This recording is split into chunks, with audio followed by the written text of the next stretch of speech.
होंगे कामयाब, हम होंगे कामयाब, क्रांतिकारी वीर विचारक, महान चिंतक, समाज सुधारक, देशभक्त थे ये सेनानी, महापुरुष कर्मठ बलिदानी, हर एक कण में इनकी निशानी, समय सुनाए इनकी कहानी, इनके दिखाए पथ पे चलेंगे, जब इनका अनुसरण करेंगे, इनके दिखाए पथ पे चलेंगे, जब इनका अनुसरण करेंगे, तब ही अपने आर्य देश में हर एक क्षेत्र के परिवेश में होंगे कामयाब, हम होंगे कामयाब, हम होंगे कामयाब।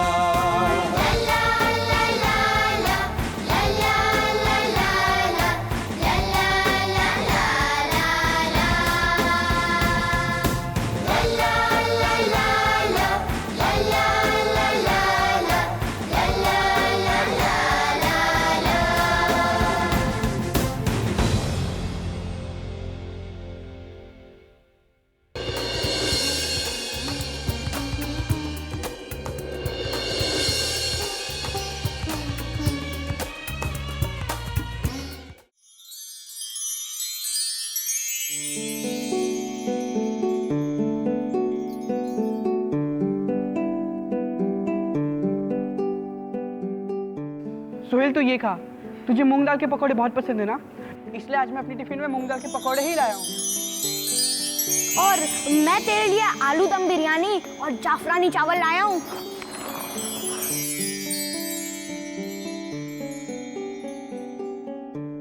सोहेल, मीठे चावल और बिरयानी खाने में बहुत मजा आएगा।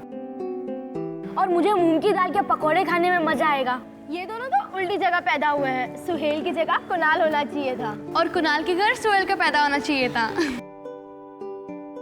सुनो फ्रेंड्स, अगर भगवान मुझे सोहेल बना के इसके घर पे भेजते तो भी हम ऐसे ही मिल बांट के खाना खाते। हाँ, और जो मजा साथ में खाना खाने में आता है वो मजा अकेले थोड़ी ना आता है। और इससे हमारी दोस्ती भी पक्की होती है, क्यों, है ना कुणाल? बिल्कुल सही।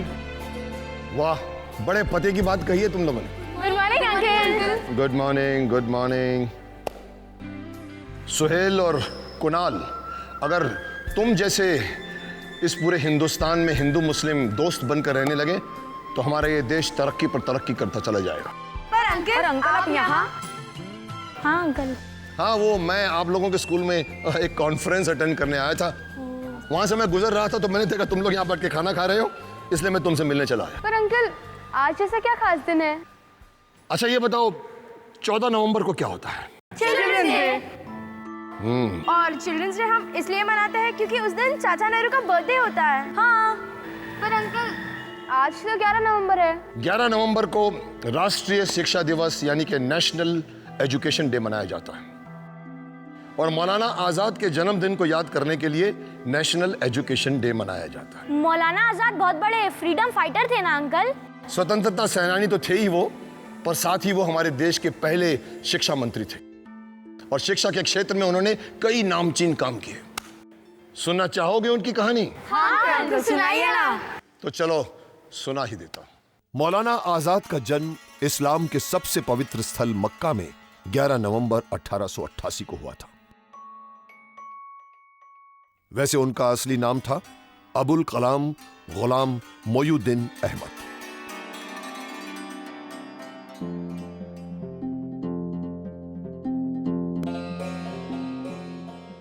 बहुत बढ़िया, बहुत उम्दा। ये सबक तुम अच्छे से पढ़ लेना, मैं कल आकर तुमसे पूछूंगा। अब मैं चलता हूँ। जी उस्ताद जी, खुदा हाफिज। खुदा हाफिज।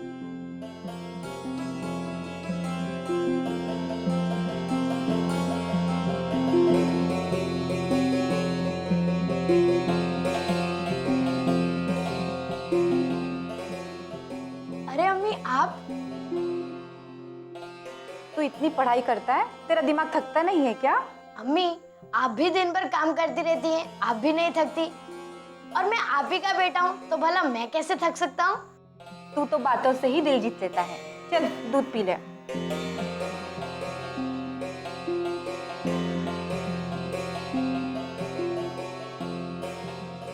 अम्मी एक बात तो बताइए, अब्बू कहते हैं कि उनके दादा परदादा अफगानिस्तान के रहने वाले हैं और आपके अब्बू वहाँ अरब में रहते हैं, और सब कहते हैं कि मेरी पैदाइश मक्का की है, तो हम यहाँ हिंदुस्तान में कैसे आ गए?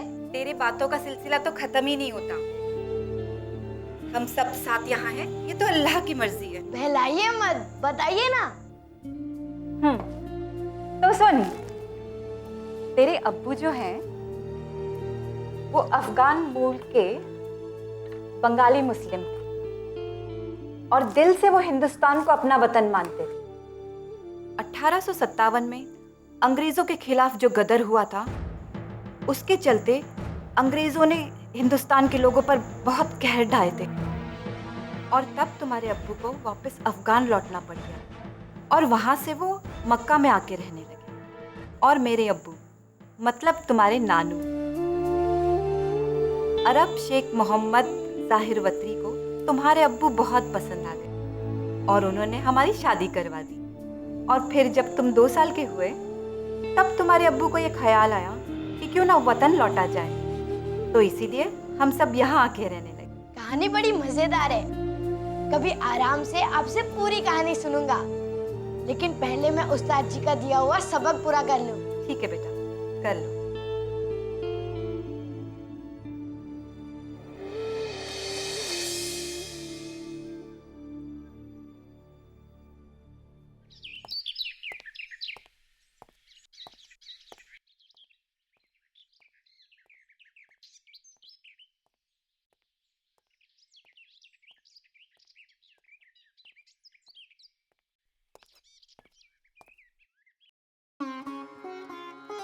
भाई मौलाना साहब घर पर हैं क्या? अरे हाँ भाईजान, आइए आइए, अंदर आ जाइए। अस्सलाम वालेकुम। वालेकुम सलाम। खैरियत? सब अल्लाह का करम। अरे बेगम सुनती हो, 2 गिलास शरबत रजिया के हाथ भिजवाइए, अशफाक भाई आए हैं।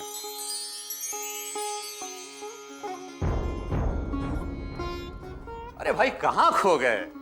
मौलवी साहब, मैं जब भी आता हूँ देखता हूँ ये लड़का किताबों में घुसा रहता है। कितनी पढ़ाई करेगा ये नन्ही सी? पढ़ाई की तरफ इसकी लगन और वतन की तरफ इसकी मोहब्बत ऐसी है। आइए बैठिए, मैं आपको आइए, तशरीफ रखिए, तशरीफ रखिए। माशाअल्लाह। या अल्लाह। पिछले साल जब ये पढ़ाई करने विदेश गया था, मक्का के एक मदरसे में पढ़ाई करते वक्त अचानक इसको हम हिंदुस्तानियों की याद आ गई। अब ये मदरसे से बाहर निकले और एक मुट्ठी मिट्टी हाथ में लेकर के इन्होंने हवा में उछाल दी। इससे वहां के मौलवियों ने खफा होकर के ये कहते हुए कि इन्होंने पाक मिट्टी की तौहीन की है, इतना पीटा, इसके पीठ पर उस जख्म के निशान अब भी मौजूद हैं।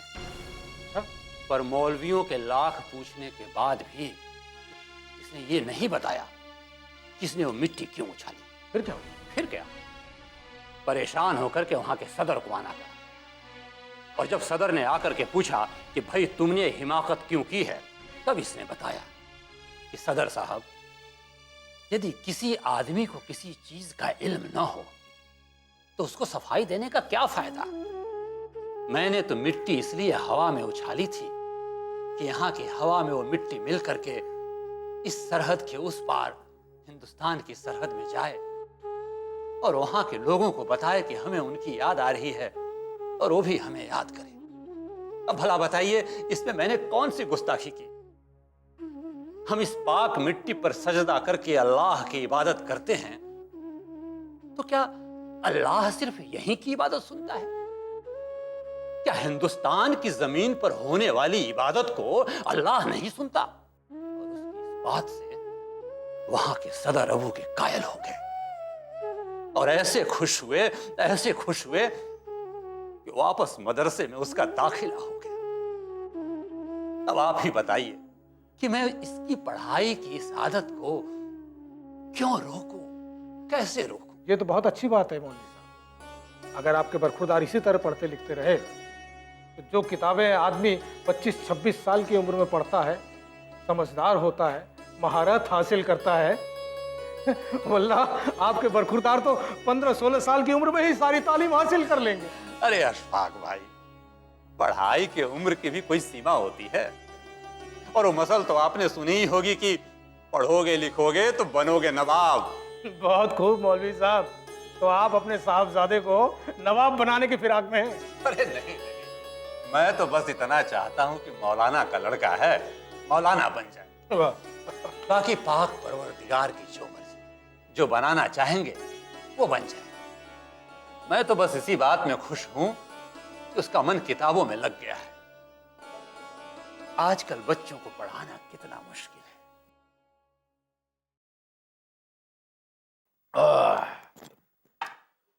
भाई मौलाना, ये बात तो आपने बिल्कुल ठीक कही। अच्छा छोड़िए अब इन बच्चों की बातों को, और ये बताइए कि आज इधर का रास्ता कैसे भूल गए? अगर आपको काम से फुर्सत मिलती होती तो दुनियादारी की भी खबर होती। खैर वो सब छोड़िए, अब मुद्दे की बात पर आइए। ये अंग्रेज हमारी जमात की हिमायत करने लगे हैं। मेरा कहने का मतलब ये है कि मुसलमानों की तरफदारी की बात कर रहे हैं। मौलवी साहब, मैं तो कहूँगा कि बहुत अच्छा मौका है, इसका फायदा उठा लीजिए। देखिए अशफाक भाई, मुझे अंग्रेजों से किसी किस्म का कोई रिश्ता नहीं चाहिए। इस मामले में तो मुझे आप माफ ही कीजिए। भाई मौलवी साहब, आपकी यही बात हमें पसंद है। अरे बात शुरू ही नहीं होती कि आप खत्म कर देते हैं। जैसी आपकी मर्जी, हम चलते हैं। खुदा हाफिज। फिर भी मौलाना, मैं तो यही कहूँगा कि आप इस बात पे एक बार फिर गौर कर लें, क्योंकि ये अपने फायदे की बात है। खुदा हाफिज।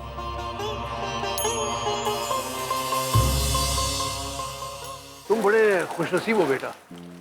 तुम्हारे अब्बू भी ना बड़े दिलदार हैं कि उन्होंने तुम्हें पढ़ाने के लिए हमारे जैसे उस्ताद को रखा है।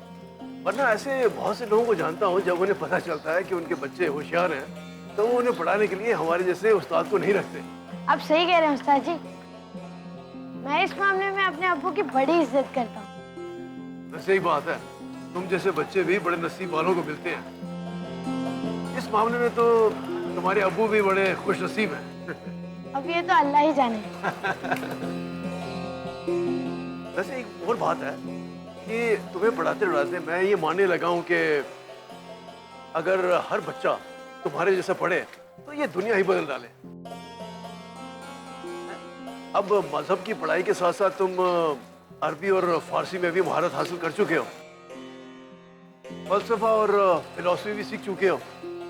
उसके साथ साथ हिसाब में तो अलजेब्रा और ज्योमेट्री, इनके में भी तुम्हारी महारत हासिल हो रही है। अभी बहुत कुछ सीखना बाकी है उस्ताद जी। उस्ताद जी, मैं अंग्रेजी पढ़ना चाहता हूँ। क्या? मैं अंग्रेजी पढ़ना चाहता हूँ उस्ताद जी। तुम वो बलेचों की जुबान सीखना चाहते हो? उस्ताद जी, दुनिया का इतिहास जानने के लिए, राजनीति जानने के लिए मुझे अंग्रेजी पढ़नी लिखनी पड़ेगी। पर तुम्हारे अब्बू क्या इसकी इजाजत देंगे क्या? जानता हूँ अब्बू को ये बात कभी अच्छी नहीं लगेगी, इसलिए तो उनसे छिपाकर आपसे ये बात कर रहा हूँ। चाची, मुझे अंग्रेजी पढ़ाएंगे ना? अबुल के अंदर जिज्ञासा कूट कूट कर भरी हुई थी। वो दुनिया को बड़ी गहराई से जानना चाहते थे, और जानकारी हासिल करने के लिए पढ़ना जरूरी है, निरंतर पढ़ते रहना। आपसे बदतमीजी कर रहा हूँ, आपसे गलत बर्ताव कर रहा हूँ, तो आपको चुप नहीं बैठना चाहिए। जब तक आप अपने ऊपर हो रहे अत्याचार के खिलाफ आवाज बुलंद नहीं करोगे, तब तक वो ऊपर बैठा नीली छतरी वाला, अल्लाह कहो या भगवान, वो भी आपकी नहीं सुनेगा। अरे तू किससे बातें कर रहा था? कुछ नहीं, वो तुम लोग आए नहीं थे ना, तो सोचा तब तक इन फूल पौधों को समझा दो कि जब कोई इन्हें अपने पैरों तले रोने की कोशिश कर रहा हो तो इन्हें चुप नहीं बैठना चाहिए। अरे ये दो बेजुबान है, ये क्या बोलेंगे? तो ठीक है, इनके लिए मैं आवाज उठाऊंगा, इन पर अत्याचार नहीं होने दूंगा। बाप रे, अब्बू तू एकदम लीडर की तरह बोलता है।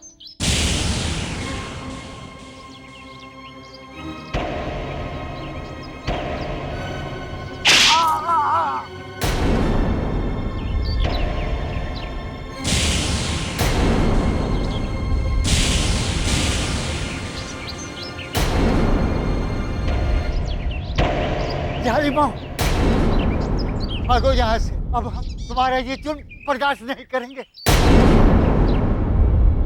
What did he say? He says, "You brutals, get out from here. We will not tolerate you anymore." Till this whole bloody airport pass.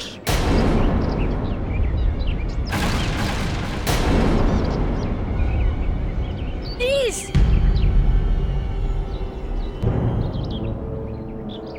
Don't hit this poor man. तो मौलाना खैरुद्दीन का बेटा है ना, सलमान है, इनके लिए क्यों अपनी जान खतरे में डाल रहा है?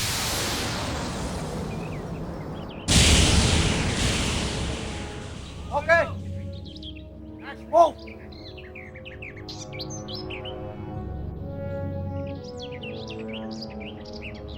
जीते रहो बेटे, जीते रहो। तुम जैसे लड़के ही इस देश को आजाद कराएं, जरूर आजाद कराएं।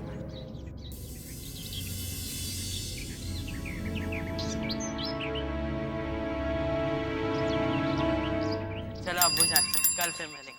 खुदा खुदा हाफिज।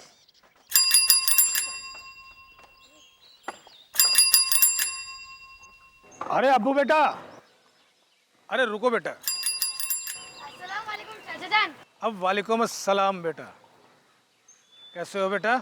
मैं ठीक हूँ। बेटा ये सब क्या हो रहा है?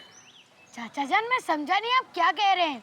बेटे तुम पढ़ने लिखने वाले लड़के हो और ख्वामख्वाह इस लड़ाई झगड़े में क्यों पड़ते? चाचा जान मैंने किससे लड़ाई की? देखो बरखुरदार, साफ बात तो यह है कि तुम एक मुसलमान लड़के हो और उस हिंदू बुड्ढे के चक्कर में आकर तुम अंग्रेज सिपाहियों से क्यों उलझ रहे हो? चाचा जान हम हिंदू मुस्लिम तो भाई हैं और इस मामले में मजहब की बात ही छोड़िए, इंसानियत के नाते ही सही ऐसे मौकों पर हमें एक दूसरे के साथ खड़ा होना ही होगा। हम सब एक हैं चाचा जान। खुदा हाफिज। अंग्रेज हिंदू और मुसलमानों में फूट डालकर अपना राज चला रहे थे और अबुल को हिंदू मुस्लिम में अलगाव बिल्कुल कबूल नहीं था।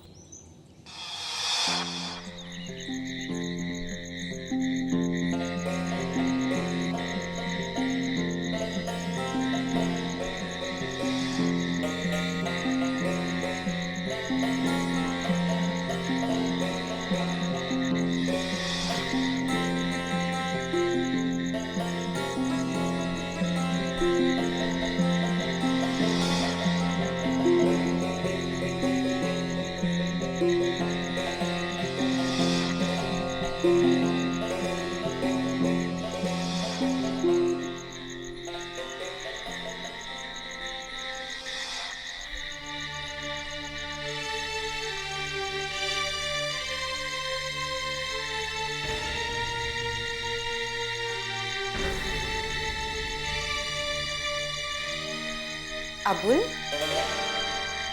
जी अम्मी। ये देख रही हूँ जैसे जैसे तुम बड़े होते जा रहे हो, न जाने किस सोच में डूबते जा रहे हो। मैं कब से यहाँ खड़ी हूँ और तुम हो कि खैर तेरी तू जान। चल चल चल के खाना खा ले। अम्मी भूख नहीं है। क्या भूख नहीं है? भूख नहीं है आखिर तो सोचता क्या रहता है? कुछ नहीं अम्मी, ठीक है आप चलिए खाना लगाइए, मैं आता हूँ। अच्छा ठीक है, जल्दी आना, सबने खा लिया है, ठीक है? जी अम्मी।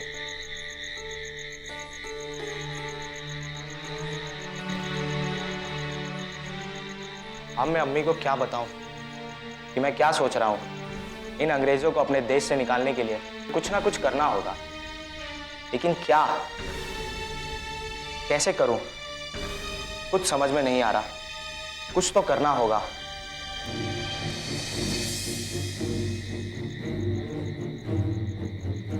हाँ ये सही है, मुझे लिखना चाहिए। लिखना इन अंग्रेजों के जुल्मों और बुराइयों को लोगों के सामने लाने का ये वाजिब तरीका है। मैं अपनी कलम को अपना हथियार बनाऊंगा। मेरे मुस्लिम भाइयों, मेरे हिंदू भाइयों, हमें आपस में नहीं लड़ना है। सियासी ताकतें चाहती हैं कि हम अपना माथा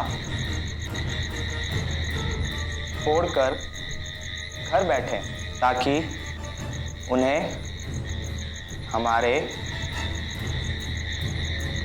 देश को खोखला करने का मौका मिलता रहे। मैं बस आपसे इतना कहना चाहता हूँ कि हमें एकजुट होकर इन अंग्रेज़ों को अपने भारत देश से निकालना है। जय हिंद। आजाद ने अंग्रेजों की फूट डालो राजनीति के खिलाफ जमकर लिखा और देखते ही देखते वे बहुत बड़े जर्नलिस्ट और लेखक बन गए। आजाद, तुम्हारी कलम में तो जादू है। तुम्हारी धर्म और दर्शन पे लिखी कविताओं को तो पढ़कर लगता है कि तुम कोई सूफी आदमी हो। और अखबारों में जो ये अंग्रेजों की धज्जियां उड़ाते हैं, उन लेखों को पढ़कर आप क्या कहेंगे अली बाबू? अरे मियाँ, कहना क्या है, जिसने अपनी कलम की ताकत से पूरी अंग्रेज सरकार की जड़ें हिलाकर रख दी हों, उसे बेखौफ पत्रकार कहेंगे? इसीलिए तो मैंने अपना पेन नेम आजाद रखा है। तुम्हें पता है आजाद, तुम्हारे लिखे लेख पढ़कर ही मैं इस आजादी की लड़ाई में कूदा हूं। तुमने हम नौजवानों की आंखें खोल दी है, सच्ची।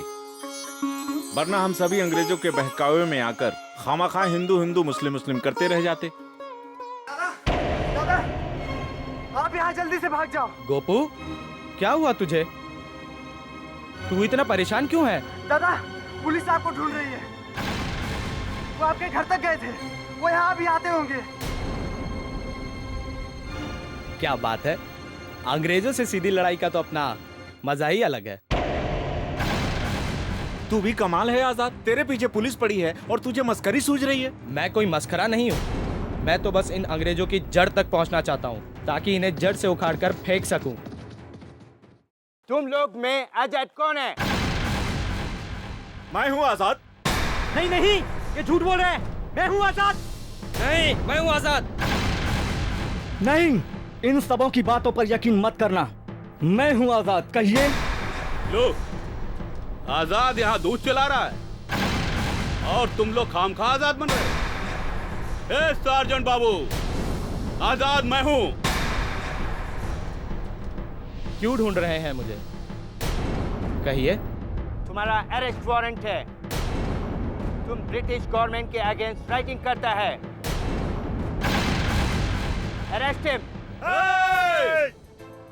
जान दे देंगे, जान ले लेंगे, लेकिन आजाद को ले जाने नहीं देंगे। नहीं ले जाने देंगे। नहीं, कोई कुछ नहीं करेगा। गांधी जी हमें इसकी इजाजत नहीं देते। हमें हिंसा से नहीं, अहिंसा से काम करना होगा। ये अंग्रेज मेरा कुछ नहीं बिगाड़ सकते। 2-4 दिन जेल में रखेंगे, धमकाएंगे और छोड़ देंगे। मैं बस यही कहना चाहता हूं कि तुम हमारी आजादी की मुहिम को ठंडा मत होने देना।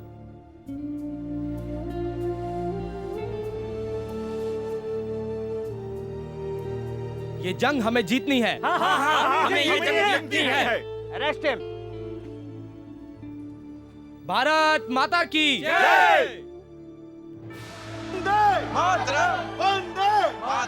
आजाद गांधी जी के बहुत बड़े भक्त थे और उनके संपर्क में आने के बाद वो खिलाफत आंदोलन के नेता भी बने।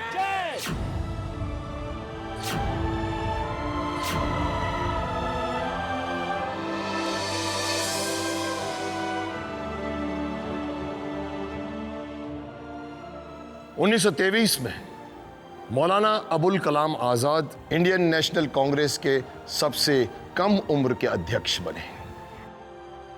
अंकल, वैसे तो मैं और कुणाल बहुत अच्छे दोस्त हैं, लेकिन मौलाना आजाद की कहानी सुनने के बाद ये दोस्ती और भी पक्की हो गई है ना कुणाल? ये दोस्ती हम नहीं तोड़ेंगे।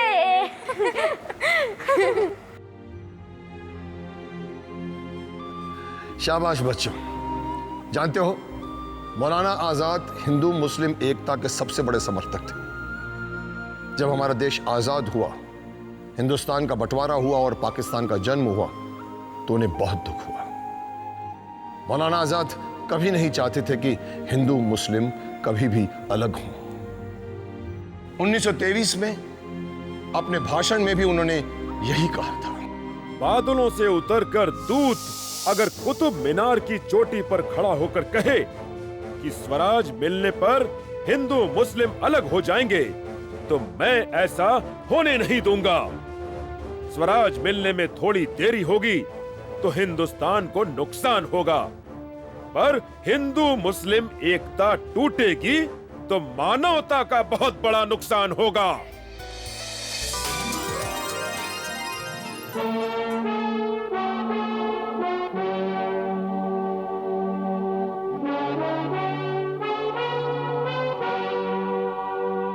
गिन गिन के हम नाम गिनाए, कितनी सुनाए शौर्य कथाएं। ये है वो इतिहास जो रच गए, चलते समय के दिल में बस गए। इनके कर्म को धर्म बनाकर, इस जीवन का मर्म बनाकर, इनके कर्म को धर्म बनाकर, इस जीवन का मर्म बनाकर, इनके दिखाए पथ पे चलेंगे, जब इनका अनुसरण करेंगे होंगे